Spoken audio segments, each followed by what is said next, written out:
in Berlin post show. It's your boy ABE from DET. My name is Chuck Jordan. We want to welcome everybody taking a listen to us, whether it's the usual through YouTube or now streaming on all platforms. If you're on iTunes, if you're on Spotify, or wherever you listen to your podcast, thank you for tuning in. Thank you. We appreciate you. We here now, live. Let's get into it. Bash moving on Berlin. Up like Weezy and the Jeffersons. Yes, we are. Cody Rhodes, as we all expected, defeats Kevin Owens after 2 crossroads. Kevin stops the thirds, hits him with a stunner, tries to go for a swanton, misses. Then Cody gets the 3rd crossroads and wins. No heel turn from Kevin Owens, as everyone expected. He got the knees up. Cody got the knees up. The bad knee up, I should say, too. Your thoughts on this match, Chuck? I want to know your thought. Were you entertained by this bull? From a wrestling... From a Cody fan. From a Cody fan, no. I will be honest. But it's not Cody's fault. There's, like I said before, it's no build-up. My entire Cody hatred since the beginning, since we started, me versus you, I've never not liked Cody. I said they have been booking him wrong and they haven't found him any opponents. And you've argued me every step, and I'll keep telling you it's not him. He's wrestling phenomenally. Yeah. He has no real heel to go against. And he still doesn't. And he picked his own opponent. And Kevin, 5 times this match, could have easily won or just snapped, and he wouldn't. Couldn't. He couldn't. 100%. You are right. I can't even argue with that, man. I mean, it was a good wrestling match, though. Crossroad him, and Kevin still was like, I just can't. Right. And I'm disappointed in Kevin Owens from a standpoint of not pulling the trigger, man. The knee was hurt. There were several times where he should have went at it. He should have powerbombed him on the apron. Just give us something. Kevin Owens' character, to me, went down about 5 or 6 notches today, man.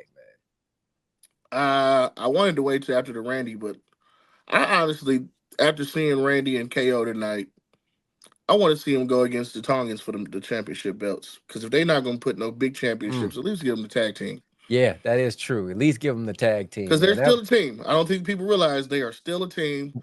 Yeah. The RKOs, I think that's what they call their name or something, but I think they deserve the tag team, especially, well, even though they both lost tonight, but it was how they lost tonight. It still, to me, other than Kevin Owens, it was still a strong match. Kevin was just only weak because he wouldn't snap. Right. It wasn't that he was wrestling bad. It just all the advantages he could have had. He was like, but even said in the interview, he was like, last time I had the championship, all they did was talk about, oh, you had the advantage, you had this, you had Triple H, you had this and this. He's like, I don't want that again. And Cody was like, oh no, I'm great, I'm fine. He was like, your knee's bad. I'm not doing this. And he's like, I'm great. As soon as he saw the knee, he's like, He should have took advantage of it, man. Told your ass. He should have. Should have, would have, could have, but he didn't. Outside of all that, I'm not mad at him for it because, like I said in the beginning, he shouldn't have been in the match in the first place. I knew 100%. He was going to fight good, but we all knew whenever you're best friends, you're not going to take the match serious. Right. So now we're headed, look like Solo versus Cody Rhodes at Bad Blood, or maybe on SmackDown. Who knows? But it looks like that's where we're headed. Especially since what's his name? Your boy, he not scheduled to come back. What was it? September 13th? 13th. God damn, man. What is he, a wrestler or what? I mean, come on, man. Yes. Don't seem like it, man. But anyway, we're not I'm telling you, look, if he has to stay out a little long to make Jacob look like a monster. Yeah, we'll see about that. Because the main thing we was talking about when I said Jacob's when he first came on the scene, he ran through Cody, KO, and Randy. And he was like, Cody was back the next week. He was. And it took away the lure of Jacobs being a monster because the other two weren't. They took them off TV for a few weeks. That way, it made him look menacing. When you got Yeah, your champion, keep coming back, especially in the suits that he coming in with no taper, that's the like I said, I used to hate back in the day when they would have a match on Sunday, this grueling match, and then on Monday you're perfectly fine. No, right. I miss the days when you got like that little strip tape or you might have like a little sling, like sell the hurt. I hate when they be like, oh, he's perfectly fine the next day. Like, You can't be mad at how? Cody Rhodes for being such a great, strong brute of a man. He don't get hurt. He not like Roman. He take a bump and he out for a All right, damn all right, month. all right, fam. I'm gonna let you have it. I'm done. I'm not arguing. There's no point. I'm talking. I'm not even talking about Cody himself. I mean, anytime I forgot the other match I seen where like the dude literally got thrown through a cage at Hell of the Cell, and on Monday just came in like nothing was wrong. Yeah, I see I what you used to hate that. Like, you just went through this grueling match, got put through a cell. I think Bobby Lashley or tackled him through a cell or whatever it was. Yeah, And the following day, you're fine. They had to medically help you out the ring that night, and you're completely fine the next day. yeah, I yeah. hate That's when how they it do went that. down. I hate when they do that. I wish I like when they sell it more. Like, I'm legit. You fucked me up yesterday, or let me take a few days off and come back strong. Considering you got the advantage over me. Yeah, I Let get your let point. Trust me, I 100% agree with you on that, man. But next up, let's get into Jade Oh, wait. Cargill and Before you get there, go ahead and hit the theme song because Cody did do it. Cody did do it. I wasn't gonna do it. I was Hit the gonna button. be I'm civil, ready. but since you I'm asked for ready. it, Oh, wait. Where's right here? I knew All you right. loved that man. I know you like that guy. But The anyway, adrenaline in your soul, something, something. Paw Patrol. Kevin was never gonna win. no. No. Next All right. up, we got Jade Cargill and Bianca Belair. They regain their tag team titles as they defeat Fire and Dawn and become the two-time tag team champions. I was at the beginning. I know we text each other and we was asking our predictions. I thought that Dawn and Fire were gonna win. I had this assumption like, yo, it's just too much promoting. We got to get back. We got to get back. I felt like a heel turn was coming, especially with Bad Blood on the horizon, but not so soon. Your thoughts, though, on what transpired? This was perfect. I Mm, don't know if I broke the word down perfectly, but this was perfect. This because if you notice, even when they lost the championships, they didn't lose to them. They got outsmarted. They yeah, didn't never got pinned, and every time they went 2-on-2 with them or 1-on-1 with them, they got over. They only had to beat them with numbers or trickery. You can't do that on something like this. yeah. I knew they were gonna win. Now, the one thing I've noticed, and this is going to be way off putting, but has anyone noticed every time Isla Dawn and them go up against um Perfection Fetalist Control PFC, whatever their group name is, I don't Pure forgot the damn. Fusion Collective. Show some respect. That's it. I can't. I will never. Every time they fought them, have you noticed that Shayna Baszler always loses? That I have not noticed. 3 times. I went back and looked it up. 3 times she's been in the ring getting pinned. But anyways, when you don't have perfection fruits collections in the way, this is what happens. Yeah. Greatness personifies. Yeah. Where do they head next? Now that they got these chicks out the way, who now we back to that same question we had before Alba and Fire. Who could possibly legitimately take these titles off of them? Off of them, Yes. nobody right now. Nobody. And that's what I want. I want I them to got have a one who nice. I am interested in. I like this new I, damage control. I like damage control, I but like I would. EO and Kari. I see them as a legitimate threat, man. Oh, there's a bunch of teams that are legitimate threats. I just want them to have a nice long reign with this, like a Uso. I said Uso, a Uso Usay. or a New Day run But for the females, because we've never seen the females take a long dominant run, right? Right. And then right right after they break the record for most longest reigning, and now it's like, all right, well, we won these because now Jay can be like, we won all these because I'm the muscle, and Bianca like, no, we won these because I'm the veteran. Now you break them up. You get what I'm saying? You I let them got a have a long scenario I run want to together. ask you That way though. you built with that unity. And then it's now that unit when they finally lose, now it's like we only lost because of you. I got a scenario I want to ask you though. Everybody assume that when that do happen, like you say, they assume that the heel will be Bianca. In some multiverse, can you see this playing out where Bianca turns on Jade and she becomes the heel instead? Yes, but the only reason I always say Jade, and like I said before, even though Bianca was a heel at NXT and she can do it naturally, I think WWE is at a point now to where they just love, like there's so many little kids that just love her. And Jade comes off just even when she's trying to be a good person, she comes off naturally as a heel. Mm-hmm. And that's the only reason we always use Jade as the heel in the scenario, because she does it naturally. Even when she's like being a good guy about it. Like when they was doing like when Bianca was like, snatch and drag. She do it playful. When Yeah. Jade started doing it, you like, wait, is she about to switch? She about to turn? Yeah. Why? Because everything she does just seems so heelish. Even when she's trying to get over as, oh no, I'm a good person. They're like, yeah, nah, you. There's something about you that's just a heel. Yeah. It's sort of like Miz. The Miz just looks like, well, plus Miz looks like somebody you want to punch in the face, but Yeah. he comes off naturally as a heel. Even when he's trying to be a good guy, he comes off heelish because he's a natural heel. I put Bianca in that same stratosphere as John Cena and Cody Rhodes. The kids love her, the kids love them, and you just can't turn those characters heel because for the kids, you know what I mean? It's for the kids. Yeah, just like Randy comes off as a natural heel, even when he's a good guy. I don't know Yeah. why Randy Orton always looks like a heel, Oh, I even when can't he's wait a to good get to guy. that match at the end. But yeah, let's keep this thing rolling. Let's head to the bracelet heavyweight championship match.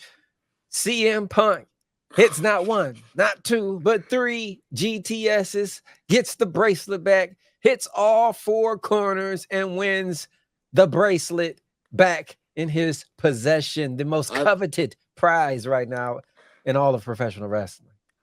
After you said the bracelet championship, I think I texted right after you was like, "This is the WWE I saw that. We was on the same page. World Heavyweight Bracelet Champion Right. of the world." So the bracelet has been defended. Now we just need the Ula Fala, and we can get back to titles being more important than jewelry. Oh no, no, no! This isn't over. This isn't over. They're 1-1 now, No, and this got to be Drew done. I'm wants that sick of this bracelet shit. back. And you Drew know what? wants that. I think the next match, Hell in a Cell. I don't want it. It's kind of because I don't want it, but I know that's WWE where they're needs heading. to spread their main stars out. I don't like Drew and CM Punk fighting each other. I'm done. Drew needs to elevate somebody. CM Punk needs to elevate somebody. We don't have enough stars right now. And having stars fight each other is not helping the overall business. So let's put an end to this shit. But your overall thoughts of the match tonight? Oh, I'm agreeing with you. I'm just saying I can tell by the way it's heading, they're going to go for match 3. They're going to put these two guys in the cell, even though CM Punk has already said he didn't want it. Then again, CM Punk said he didn't want to do a damn strap match. But somehow he was in a strap match, and I think where they're going next is a Hell in a Cell. Now, what did I think about this match? I personally thought Drew should have got over. Mm. Mm. And it was only because of what they kept saying on the announcements. CM Punk seems like he does shit to jeopardize himself from winning. It's not that he's Drew is a much better wrestler than him. He's so hell bent on making Drew suffer that he just, like, even when he first started, like, he could easily start touching the corners. Yeah. Nah, he wanted to hurt Drew. And then even when he was like getting carried around, I like how he kind of outsmarted Drew and was hitting the corners behind him. But it was like you could easily won. It took you to see the little bracelet, the WWE World Heavyweight bracelet, for you to finally take the match serious and hit all of them, go to sleeps on them, and then you finally want to take the bracelet. And then you notice he wouldn't hit that last corner until he got the championship bracelet in his possession. Right. I hope AJ Lee and Larry are happy that they man fought for them. You know what I mean? He gave I hell for that if bracelet. if I was AJ Lee, thank God I'm not. But if I was her, I'd be like, all the gifts I actually literally bought you. You worried about that Right. bracelet that I didn't even get you? Somebody else got. You know what? I wish Keep the Coach was on bracelet. here. I wish Coach was on here. It was so many pause, no Diddy moments with Michael Cole talking about he's got the strap. He's gonna give him the strap. He's holding on to the strap. I was just cringing the whole time. Like, God, I wish Coach could say no Diddy right now. Man, I don't know why, but ever since this whole, pause and no Diddy stuff started coming out, I realized people now you focus in on all the gay stuff or gay references. Like you Right. back in the day, you just talk, didn't even think nothing about it. Now everybody like, get pause, like no Right. Diddy. You like, oh wow, that is kind of messed up. But Right. like I'm Oh sure Michael man. Cole old ass is not thinking He about don't even have pause. a He clue. he don't know what's going on. He Right. don't even know PFC what it really stands for. Well, let's get into the next match. Next, we got Please despite let me stop. despite interferences from the entire Judgment Day, Damian Priest and Rhea Ripley get the win over Dom and Liv. I do, was not do we have I a was boo not happy. button? Do we have a boo button? Well, we do not. I was not happy with this match outcome. I just felt like Damian and Rhea were already at a high. You needed to build up Liv and Dom. Liv is the world champion. She's running like a little biot. You need Dom to look serious going into this Intercontinental title match. I just think it could have done more. And then you had Damian just wreck Finn like he was a nobody. It was, I don't know, man. I just felt like Dom and Liv and the Judgment Day could have used this win more than Rhea and Damian. But your thoughts? Oh, I agree 1,000% due to the fact that I said in the beginning, when we had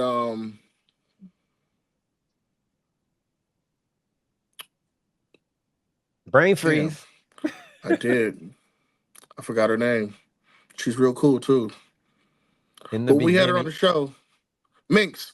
When we had Minx. Minx on the Okay. show, and she was like, she was like, she can't wait for Rhea and Damien to get there. I'm like, they already have the size advantage.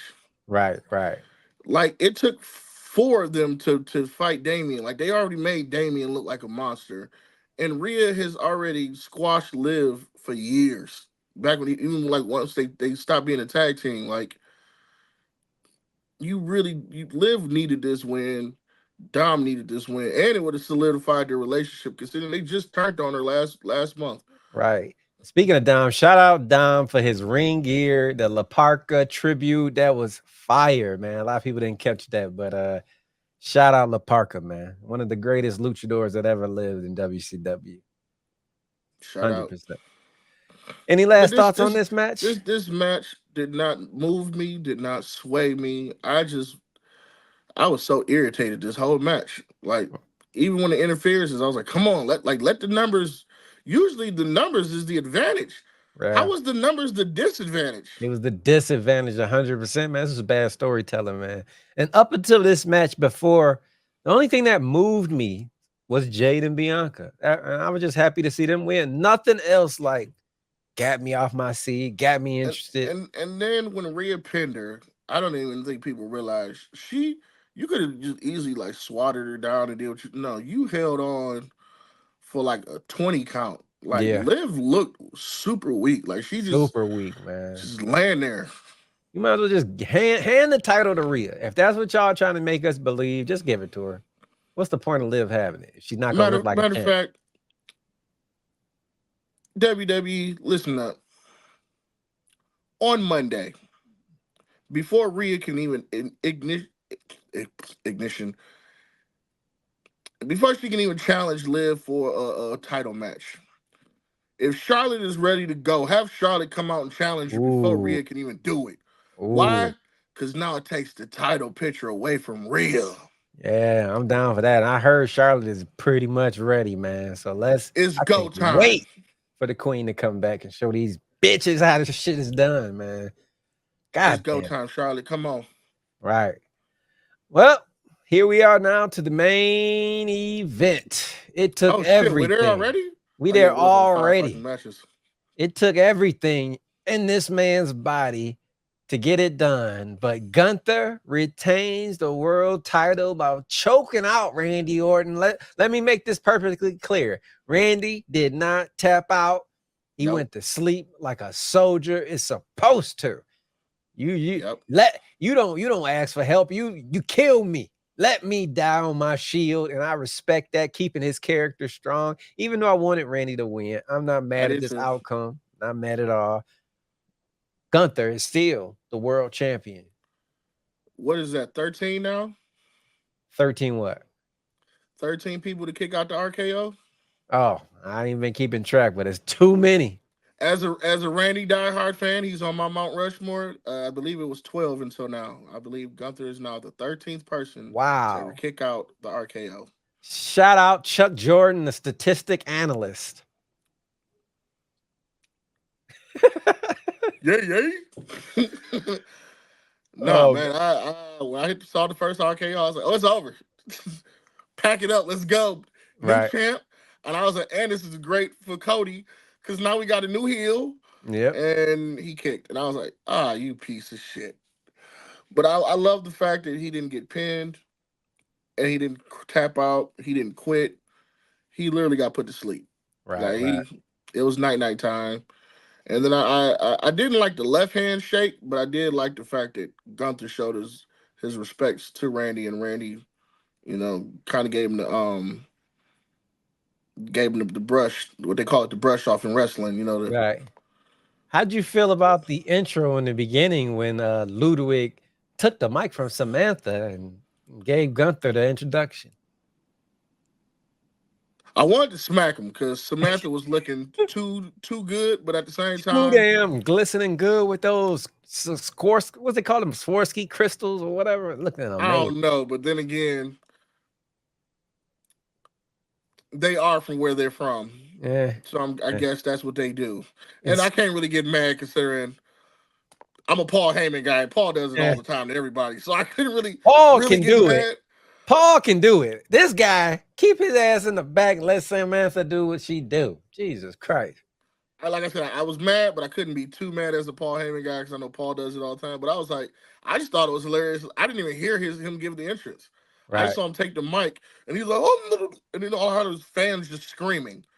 I heard nothing when he said to, I'm like, oh man, the crowd is live. Like you couldn't hear shit. Right. But I really liked how they played Randy's song like 2 or 3 times. Just like he was just standing there just smiling as they screaming his song word for fucking word. Yeah, they did. I was like, man, that's great. When they sing Randy's song, sometimes it's like a verse that nobody knows, and every crowd just get quiet until that main bridge part comes back. Yeah, once the hook come in, you know it. Then they know it, but they don't know it though. But while we was talking about, I mean, it's just as bad as me with the Cody Rhodes. I only know adrenaline in your soul, and I just make up words into man, get your songs together. That's an all-time classic. But let's talk about Ludwig Kaiser real quick though. Everybody on the internet has been a picture surfacing where he was waving to the crowd, and the picture stopped with him like this. And by them being in Germany, we know what that refers to. Now, let me just speak on this for 1 second. Ludwig is not a racist. That was just a moment that was caught. And to all the content creators who are giving people hell for talking about this, it's funny. It is funny. Everything don't have to be so serious. It's just laughs and giggles. He did look like he was doing the old Hitler pose. We know he really wasn't. People posting it, feel free. I think it was funny, man. It was a funny moment caught. But no, Kaiser is not a racist. But in that split second. They're going to get you next. They're going to get you for doing it. Hey, come for me. I'm here. Oh, man. But I just wanted to say that, no, he is not a racist. But the shit was funny, man. I mean, him posing like that, taking that picture, that was funny. I wish we can go to a world where racism wasn't such a serious topic anymore. Like it was, Right. we can make jokes about it because no one was anymore. Yeah. But you still have people out there who are, so we can't really. I understand the seriousness of it, but like I got friends of all races, size, sex, you name it. So it's right. preferences. So it's like I just love people to I just love. Like I'm not Yeah. a hate, not a mad evil person. Just got love in my heart. And you got to Respect find those. comedy throughout the hardships and trials and tribulations. You got to find a way to just laugh, man. Sometimes this shit, it's crazy what the world is going through, but you got to find the laughter in it and just move on. You know what I'm saying? Like I believe that's the reason why we're all wrestling fans. Yeah. Wrestling has had since not since its conceptions, but since I've been watching it, there's been all races, all sizes, all sex, all sexual preferences. It doesn't matter. Like even though we make fun of the PFC, it like at the end of the day, we're not serious about it. Like we ain't got Right. no hatred for them. We love them. But then again, he with Tiffany. She did put up a racist post. Maybe they a racist couple. No, I'm just joking. I'm joking. Do not run with that. I am joking. That was another joke. Okay, people? Joking. And I don't even think Tiffany meant that. She didn't mean it. She's young. She's still part of that meme culture. Who cares? Hey, I'll always say, I don't take if the shoe fits, wear it. But hey, unless the person was talking about you, take the shoe off. Like, stop trying to wear other people's shoes. Right. At the end of the day, who was she talking about? Bianca and Jade weren't mad. No, they weren't mad. Not at all. I do believe somebody had a talking to her in the back, which is the reason she publicly apologized. But at the end of the day, look, if I got an issue with you and I come to you and talk to you, that don't mean somebody else needs to come up and jump for my defense. Like, hey, I can talk to you for myself. Right. But any last thoughts on Gunther Randy? I did not like this pay-per-view due to the fact that it was predictable. That was my last thoughts. I'm done. Well, then let's get to the ratings on a scale of 1 to 10. What are you giving Bash in Berlin? A 7. A 7. Oh, it's getting a C. Even though it's predictable, I still enjoyed the wrestling, so I can't knock it. But I just thought it was predictable. Like I thought. Wow, I did not think we were gonna be that close. I gave it a 7.5. It was actually a C. No, I'm not gonna lie. I was nodding out for the Gunther Randy match. Like I was going in and out for that match until it started picking up near the end. But other than that, I was here for it. Well, I had a beetroot juice drink, and that kicked in right at that main event, so I was all in. I thoroughly enjoyed the wrestling aspect. I had 2 of these, but I didn't drink. Man, that is bad for you, man. I didn't drink them. I just said I didn't drink them. I usually drink them. Get you some beetroot juice. And for people out there, stop the energy drinks. Get you some beetroot juice. It is as good as any Monster 3-hour. This is what I ended up having, and I was out of there. Oh man, I guess that's okay. That's better than an energy drink. But yeah, I'm giving it a 7.5. It was a C. It was a C pay-per-view to me. I thought it was going in. I thought I was expecting a D or F, but I like Jade. I like the Gunther match. I'll give it a C. Yeah, that Dom match, it was still good. I just don't like the storytelling behind it. Right. Well, I guess that's it for us. Kevin Cody match was the only one that was just kind of down for me, and that was just because Kevin wouldn't fight back. Yeah. Well, next time you guys will see us, will be Jesus, fight. Next time you guys will see us, we are going to be filming Ring Rant with Meeks Mayhem coming up soon. Tomorrow we got Chuck Jordan, and you can catch us all live, all in person together tomorrow on TikTok for No Mercy. Yep. But until then, it's your boy AB from DET. My name is my name, and my name is Chuck Jordan. And remember, we are not just on YouTube anymore. You can stream us audio while you're driving, while you're working out on all streaming platforms. Just search and subscribe to the Holy Shhh Podcast. And that's shh, not shit. I mean, even though we do say shit sometimes. We do say shit, but we're trying to go mainstream. We get caught up ourselves. Yeah. We get caught up because of our theme song. Media.